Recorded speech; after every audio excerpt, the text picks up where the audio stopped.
Super star ரஜினிகாந்தினுடைய 50வது ஆண்டு பொன்விழா ஆண்டில் படையப்பா படத்தை ரீரிலீஸ் பண்ண போகிறாங்க. அவங்களுடைய பிறந்த நாளுக்கு 12ஆம் தேதி.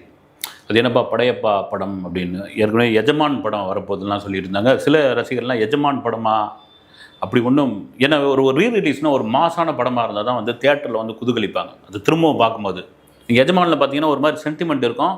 அப்புறம் செகண்ட் ஹாஃப் முழுக்க பார்த்தீங்கன்னா அதில் இன்னொரு நாயகியாக நடித்த ஐஸ்வர்யா வந்து ரஜினிகாந்தை அடிக்கிற மாதிரிலாம் சீன்லாம் வரும்.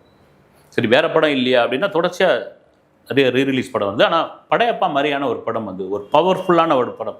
இன்றைக்கி வரைக்கும் பார்த்தீங்கன்னா ஒரு போர் அடிக்காத ஒரு படம். இது வந்து ரஜினியோடைய 25வது ஆண்டு 25 ஆண்டில் இந்த படம் வந்து ரிலீஸ் ஆச்சு. ரஜினியோட சொந்த படம் அது.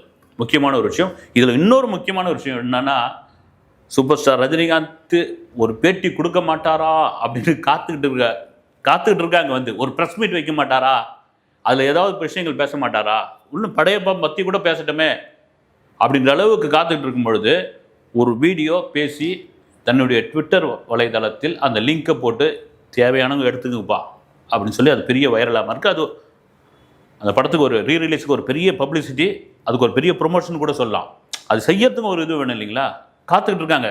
இப்போ இந்த சேனலை கூப்பிட்டா அந்த சேனலுக்கு வச்சுப்பாங்க, அந்த சேனல் கூப்பிட்டா அவங்க வச்சுப்பாங்க, இந்த டிவியை கூப்பிட்டா அவங்க இது பண்ணுவாங்க. அதனால் பொதுவாக ஒரு கண்டென்ட் தூக்கி போட்டாச்சு வந்து எடுத்து யூஸ் பண்ணிங்கன்னு பெரிய வைரலாக போயிட்டு இருக்கு.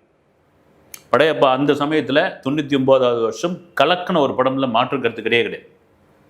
அது ஒரு சின்ன இது சொல்லணும்னா, படையப்பா படத்தில் நீலாம்பரி கேரக்டரு படம் பார்த்துட்டு மீடியா முழுக்க எழுதுது இது அப்போ சிஎம்மாக இருந்த ஜெயலலிதா அம்மையார் தான் அப்பட்டமாக வச்சு எடுத்திருக்காங்க ரம்யா கிருஷ்ணன். அந்த டைலாக்லாம் அப்படி தான் இருக்குது. ஒரு திமிர் பிடிச்ச லேடி, ஒரு ஆண்களை மதிக்காத ஒரு லேடி, யாருக்கும் அசராத ஒரு பெண்ணு, அப்படியே ஜெயலலிதா வந்து மறு உருவமாக மாற்றி ரம்யா கிருஷ்ணன் அங்கே வந்து கொண்டு வந்திருக்காங்க. ரம்யா கிருஷ்ணன் மேனரிசம் முழுக்க வந்த அந்த அம்மாவோட மேனரிசம் தான். முதல்வரோடைய கடும் கோபத்துக்கு உள்ளாகிட்டாங்க. இந்த படத்தை தடுத்து நிறுத்த போகிறாங்க, இந்த படமே வராது போருங்க அப்படின்னு பெரிய நெகட்டிவான கேரக்டர்லாம் ஒன்றும் கிடையாது. ஒரு போல்டான ஒரு பெண் வந்து அந்த போல்டான தனத்திலிருந்து எந்த விதத்தில் இறங்காத ஒரு பெண்.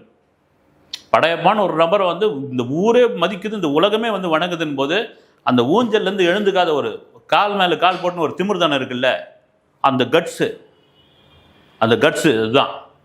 ஆனால் இப்படியெல்லாம் மீடியாக்கள் எழுதும்போது சென்னை எக்மோரில் இருக்கிற ஆல்பர்ட் தியேட்டரில் படம் ஹவுஸ்ஃபுல்லாக அடித்து நொறுக்கிக்கிட்டு இருக்கு. சிஎம் வீட்டிலேருந்து, அம்மையார் வீட்டிலேருந்து, ஜெயலலிதா அம்மையார் வீட்டிலேருந்து ஃபோனு ஆல்பர்ட் தியேட்டரில் மாரியப்பன், அவர் தான் ரொம்ப ஃபேமஸானவர்.